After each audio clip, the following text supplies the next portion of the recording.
Hey there, McAllister Toasted DIY, and today I'm going to do a quick video just talking about how to essentially set up a basic game state for GB Studio. So if you're just learning how to get into it, you want to just start making some very simple things. This is just a very beginner tutorial to start messing with the software enough where I think you can get some ideas on paper.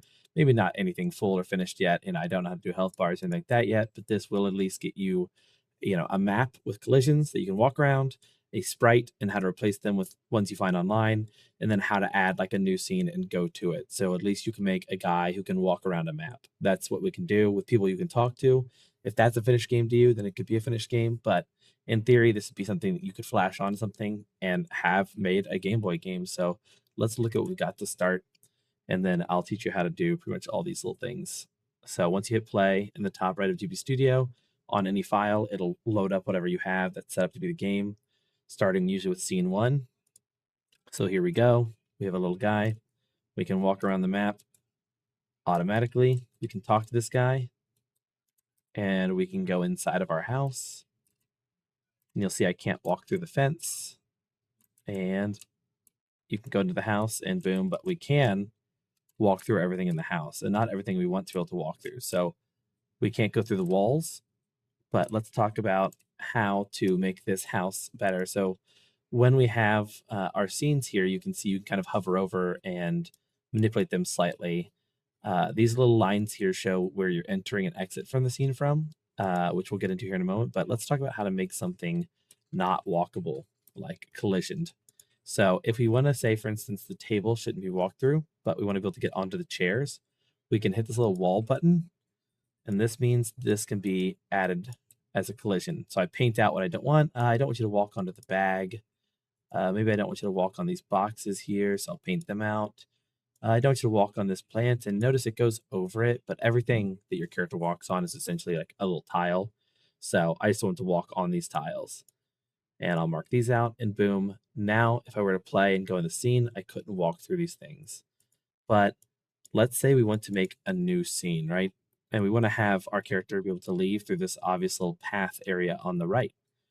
What we'll do to do that, and I hold control to zoom in and out, not alt.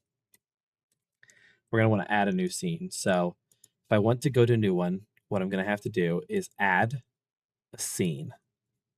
So I'll add the scene here. It's automatically going to give me the same scene I already have, but I can go to background. It'll usually be on the placeholder scene. So we'll put that here for now. And we want to say, go over to this new scene. Well, I don't want to go to a blank scene. That's kind of boring. So how do we make a scene that we want to go ahead and decorate? Well, there's a free software called Tiled. You can find it on itch.io that looks like this. And when you normally open it up, let's go ahead and close it and then reopen it. So Tiled looks like so. I would say I want to go to a new map, and I leave this all as is, except for I make sure that's 32 by 32 tiles with 8 by 8 being the pixel size. So this is essentially the how high depth I want to get, how like I want to leave my little pixels. They can be 8 by 8. It's the smallest I can do. And this is how big I want the map to be. So if I wanted it to be a smaller map, I can do that. So I'm not going to, in this instance, we're just going to hit OK on this. And now I have an empty spot where I can't do anything at the moment. Well, I happen to go to itch.io and find somebody who had a free Game Boy RPG setup of rules and tile sets. So I'm going to take those and drag them down here to the right under new tile set, and boom, they pop in here. So you get them in here by, of course, just getting the file and dragging it into this side where you can access all your little art. But now I can draw in here. So you select the stamp tool, and I go ahead and make, oh, well, that's slow. Maybe I want to fill it all at once. Boom, filled the whole map. And what do I want to do? Well, I want to make maybe a tree with a hidden spot underneath of it, or maybe I want to make like a little castle you can walk into. So let's do something simple. Let's just take something we want to use, like this section of wall, and use the stamp tool and do this. Let's draw like a big wall here. There we go, big wall. And then I want to put a door on that wall. So I grab this and I go door right there. Sticks out a little bit, but that should be fine for what we're testing out here. And let's say I want to have a little trail leading up to it. I'll select this little pattern and kind of bring it up in here. Maybe I want to like add a little bit of detail to it, so I'll kind of carve out some random pieces to make it look like a more sporadic path. Boop, boom, boom. You know, maybe not perfect, maybe not the best thing we could do, but we can add a little bit of detail, throw on some things and say, cool, I like that, whatever. Add a few like very Zelda looking trees outside the dungeon.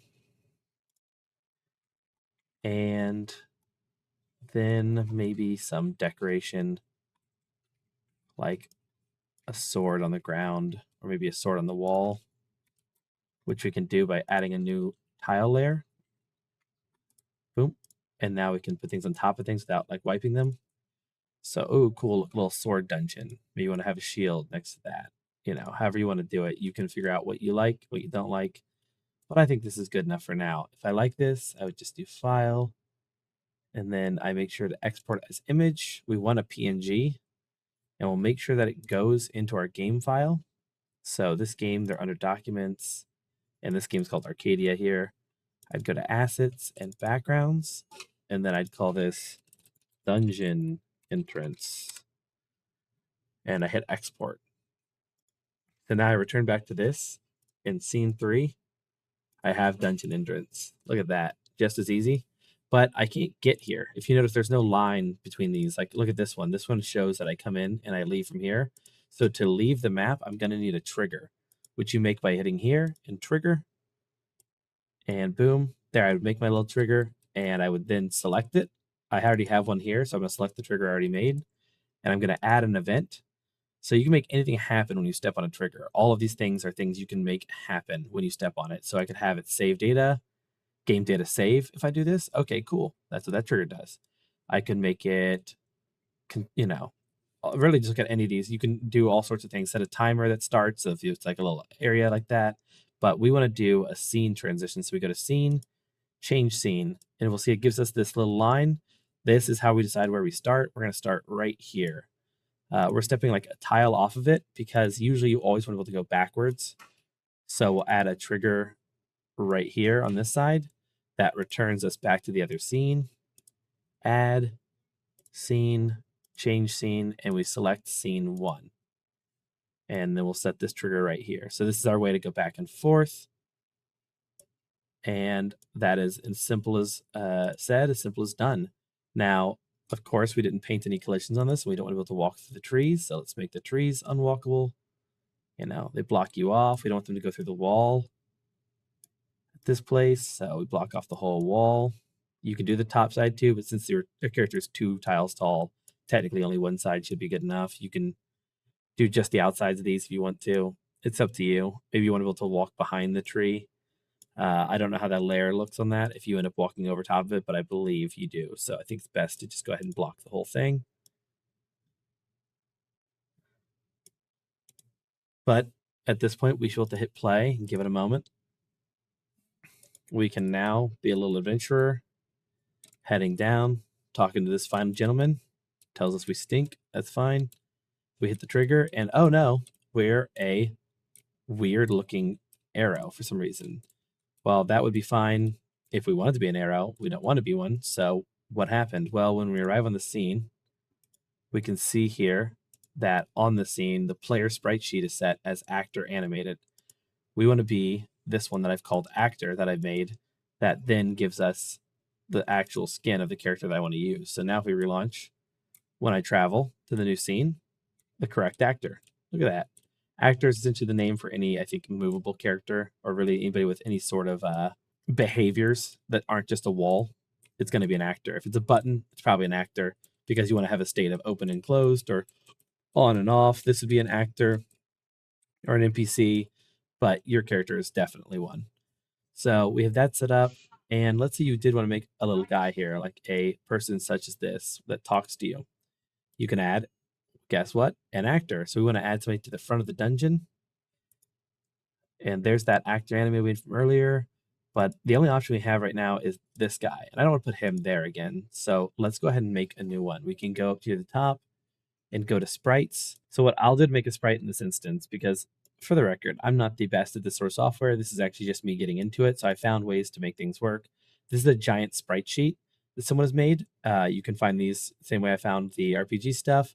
And we want to go ahead and make this actor someone who can just stand there and kind of idle while we wait there. So what we're going to do is go ahead and just go to our folder And in here I have assets and sprites, and we have all these different ones. And there's actor, actor animated. Actor, I believe, is that giant sheet. So what I'll do is I'll just copy it. The ones I've copied it, I will just go ahead and I'll do a few more copies because I might want to make more characters later. But for now, I'll just go ahead and go to actor copy and rename it to Dungeon Guy.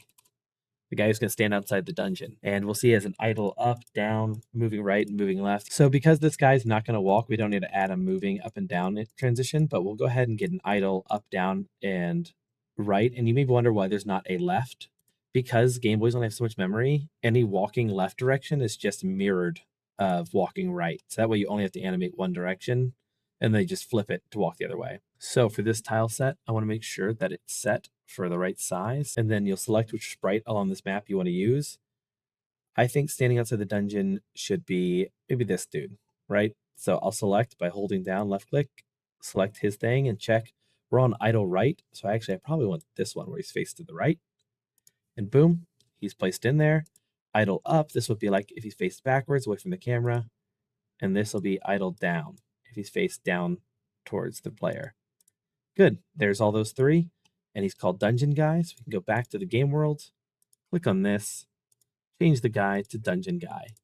And now, should we go visit Dungeon Guy?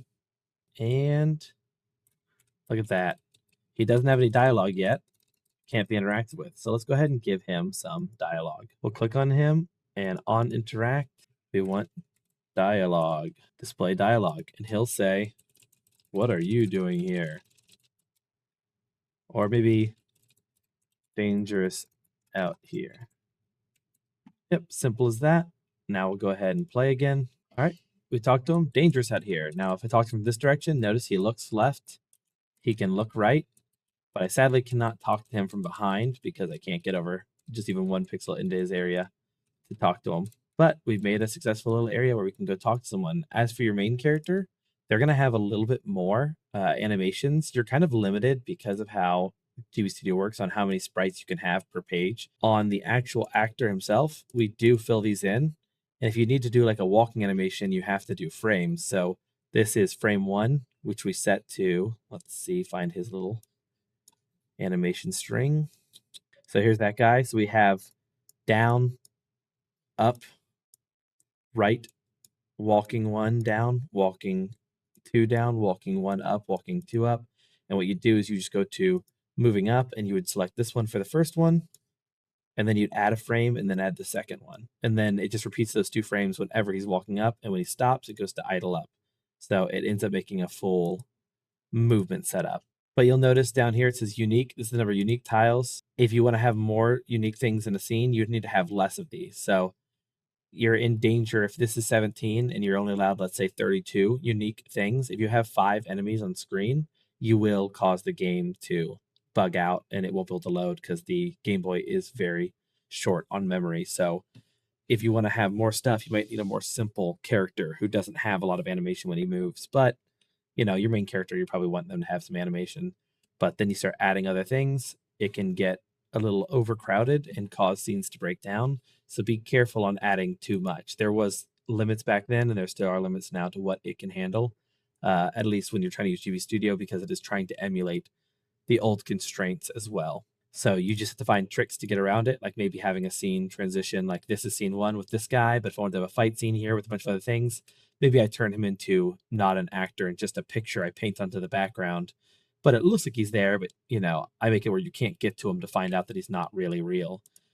Things like that you'd have to figure out. But that's really it. We've covered how to make a different map, how to add in collisions, how to add a scene. There's some other tools, of course, how to erase stuff and so on and so forth, but I'm not really that versed in it. I just have a little bit of knowledge, starting to watch tutorials, and wanted to give some of it back. So if you're looking for a simple way to just get started in building your map out, so maybe you can at least walk through the idea you have, this seems to be a fruitful way to do it. So if you have any questions, leave in the comments down below. But otherwise, peace.